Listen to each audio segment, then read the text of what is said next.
Assalamualaikum warahmatullahi wabarakatuh.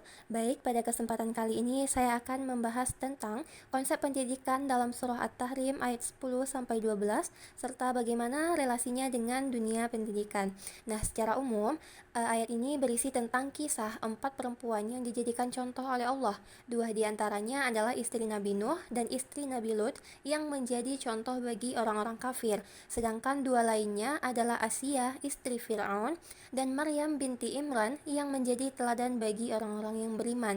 Melalui kisah-kisah ini, Allah mengajarkan bahwa kemuliaan seseorang tidak ditentukan oleh keluarga, jabatan, atau lingkungan tempat ia hidup, tetapi ditentukan oleh iman, akhlak, dan pilihan hidupnya. Dari ayat-ayat ini, terdapat banyak nilai pendidikan yang dapat diterapkan dalam kehidupan. Nah, contohnya itu seperti pendidikan tanggung jawab pribadi. Nah, yang mana pada ayat 10 Allah menceritakan tentang istri Nabi Nuh dan istri Nabi Lut.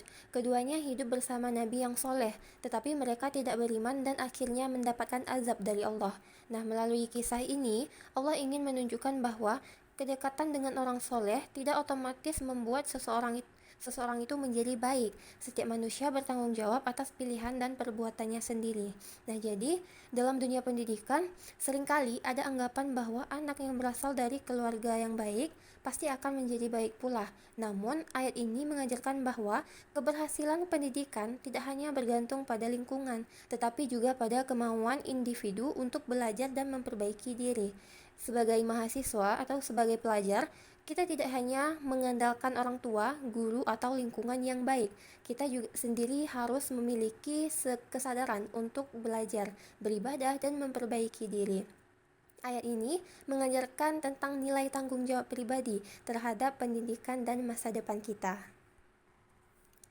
Selanjutnya itu pendidikan keimanan dan keteguhan prinsip, yang mana pada ayat 11 Allah memberikan contoh Asia istri Fir'aun meskipun hidup bersama seorang penguasa yang zalim dan mengaku sebagai Tuhan, Asia tetap beriman kepada Allah.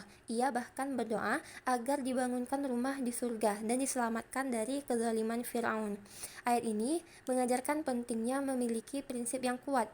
Dalam kehidupan saat ini, banyak pengaruh yang dapat membawa seseorang kepada hal-hal negatif, misalnya pergaulan yang buruk, budaya mencontek, atau perilaku yang bertentangan dengan nilai agama.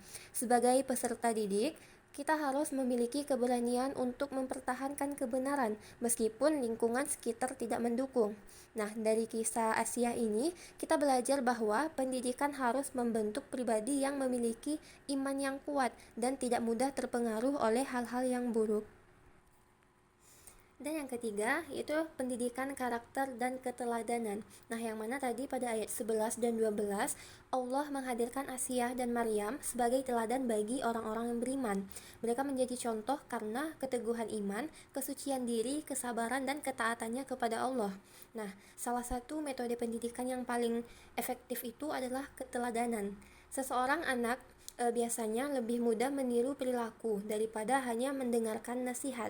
Nah, karena itu, guru, orang tua, dan tokoh masyarakat harus menjadi contoh yang baik bagi generasi muda.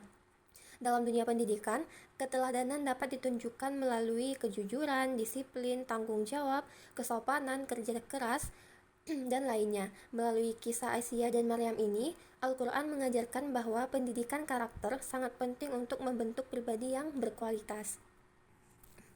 Dan selanjutnya yaitu pendidikan menjaga kehormatan dan akhlak. Nah, masih dalam ayat 12, Allah menceritakan tentang Maryam yang menjaga kesucian dan kehormatannya serta selalu taat kepada Allah.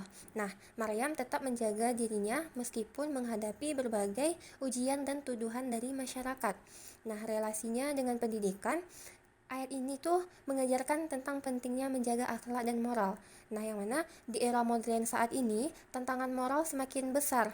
Oleh karena itu, pendidikan tidak cukup hanya untuk mengembangkan kecerdasan intelektual aja, tapi juga harus membangun karakter dan akhlak yang baik.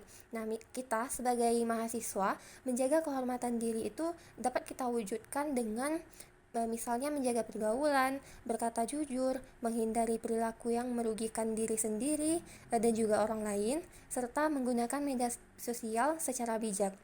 Nah, pendidikan yang baik itu adalah pendidikan yang mampu melahirkan generasi yang cerdas sekaligus berakhlak mulia. Nah, jadi inilah beberapa relasi ayat ini dengan pendidikan. Dengan demikian, Quran Surah At-Tahrim ayat 10-12 ini mengajarkan bahwa tujuan pendidikan bukan hanya menjadikan seseorang pintar, tetapi juga untuk membentuk pribadi yang beriman, berakhlak mulia, bertanggung jawab, dan mampu mempertahankan prinsip kebenaran dalam kehidupannya. Mungkin sekian. Wassalamualaikum warahmatullahi wabarakatuh.